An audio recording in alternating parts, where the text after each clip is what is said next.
What's going on, everybody? We got some exciting news for Enshrouded. Patch number 1, 0.7.0.1 has been released. So let's take a look at the patch notes. This is the first time that I'm seeing these. So let's take a look and see some of the changes that they have made. So this is posted on their Steam page. So first big patch for Enshrouded. Thanks to all who reported issues. Your support is helpful and motivating for us. Great. They're taking player feedback. Super good. Known issue, not enough system memory available. Error message on game start. So I've seen a lot of people posting this on the Reddit. It's good that they are addressing that. So change, stability, and performance. Always good to see these fixed as well. So fix several rare crashes. Fix the crash that would appear on AMD GPUs. Filing shaders, good. Performance in various systems of the game. Yeah, error message, cool. Multiplayer servers, fixing issues sometimes prevented successful logging into a dedicated server. I've seen a lot of people reporting that issue as well. Improved error message handling. Okay, yeah, perfect. Rendering, improved instances where a too low resolution of text. I've had that randomly occur too. Well, like my furnace or whatever would just literally be almost like pixelated and just no texture detail whatsoever. So that's good.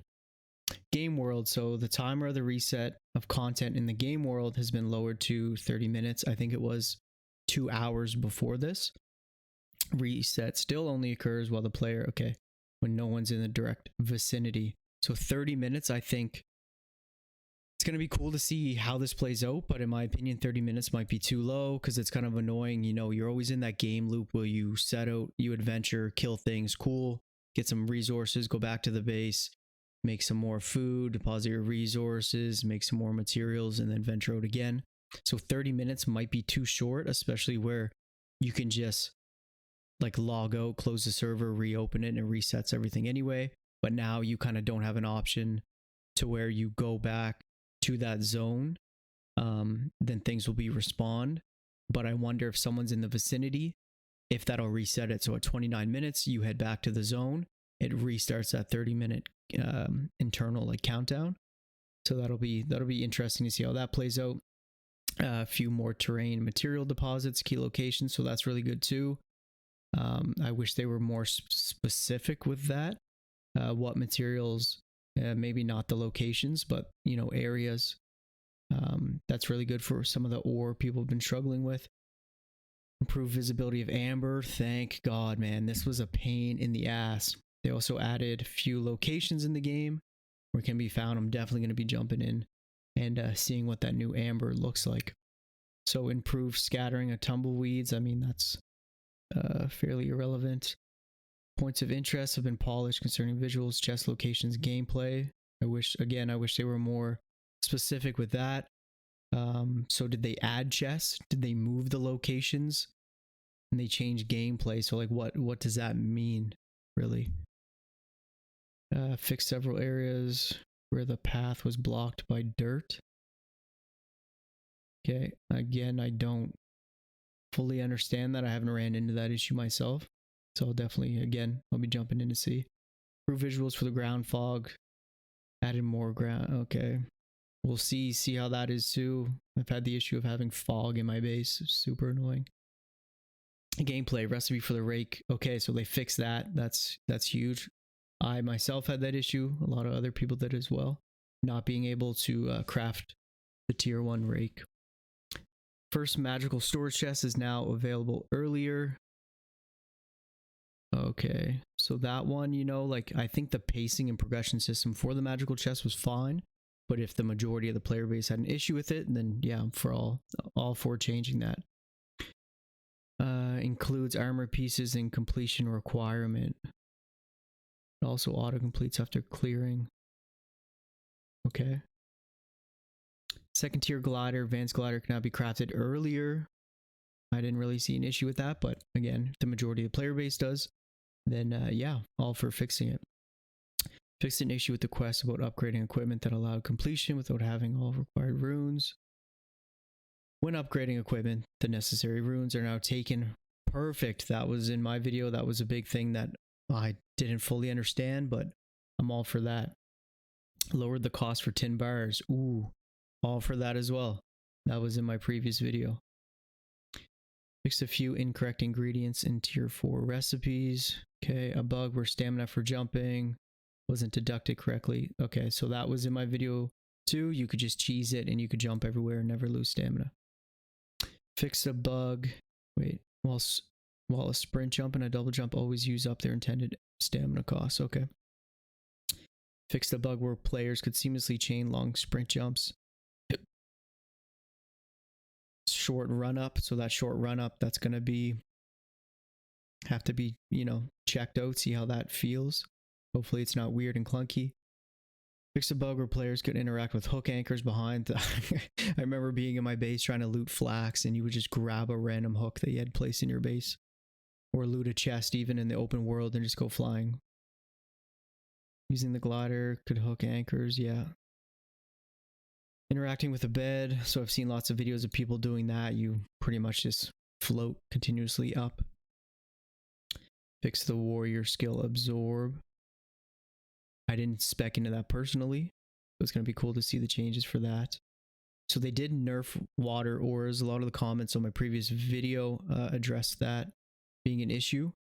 And yeah, it was fucking honestly broken. Super strong. Super strong. Buff the tier 3 ice bolt. Okay, that's cool. I like that. Even though I'm not running mage myself, but that's cool. Several incorrect item levels for weapons. So that's with that bugged mace that you could craft. And I think it was level like 98 or 99 or something like that. Reduce damage from poison attack. Okay, yeah. The poison was OP as all hell. Even being like max level and going to fight that boss, like you could still get 2 hit by it. Super frustrating, even if you were spec'd into the poison resistance or the poison damage reduction. Collision issues with fell spitting plant. Oh yeah, okay. Bats should spawn more reliably. I wish they were more specific with that. Fix several instances of enemy sounds that played. Oh man, those goddamn big bird, dragon, vulture like things that would get stuck in the ground and you could just hear them screeching across map. VFX have been fixed or approved, so visual effects. 2 incorrect. Weapon models. Visual issues with armor, so I think they're probably talking about the shield and stuff. So building and terraforming. Single terrain. Voxel placement, the build hammer. Okay, remove the undo button. Hint, when the building menu is closed, undo functions no longer. Did they remove undo altogether? Hopefully they didn't, because I actually like that quite a bit. It didn't really work as intended sometimes, but I did like that function for building. Improve detection of ambient sounds. I mean, okay. The ambience or ambiance. In player's base, cellars sound less like natural caves. Okay. I've seen a lot of people on Reddit reporting issues of that. Detail glitches on roofs. Increased durability of several dungeon materials against power. Okay, because people were just cheesing and getting through puzzle rooms and stuff with those bombs. So, all for that. Fix a way to bypass the maximum. Okay, I ran into that myself, where even though I had like 10 altars down, I could still place more. Fix a bug where the action bar couldn't be cycled. Okay, UI. Several areas with overflowing text. Haven't seen that. Improved several smaller layout issues. Again, I wish that they were more specific with that. Several text issues. Fixes the Japanese simplified K. Smaller text, and that's all we got. So under UI, I wish that they changed when you loot stuff, it goes directly to your action bar, because that's always annoying. You have a bunch of raw meat and materials that just automatically go to your action bar. So overall, with these patch changes, I think it's very good that these came out like super quick, fixing a lot of issues and stuff, and already you can see that they're applying changes to some of the skills and some of the power level. A lot of weird things that I haven't seen changed that I wish were like changed sooner that I talked about in my previous video, as well as some of the gear. I did a video on a gear or a ring more specifically that gave +1 all stats, and it actually didn't. I wish that would have been fixed, but again, like I'm happy that they're coming out with these quickly, and they are addressing a lot of issues and even taking in player feedback, such as the magical chest storage. Even though again, like I don't fully agree with it, but hey, I'm fine if the majority want it for sure. And lowering the cost for tin bars.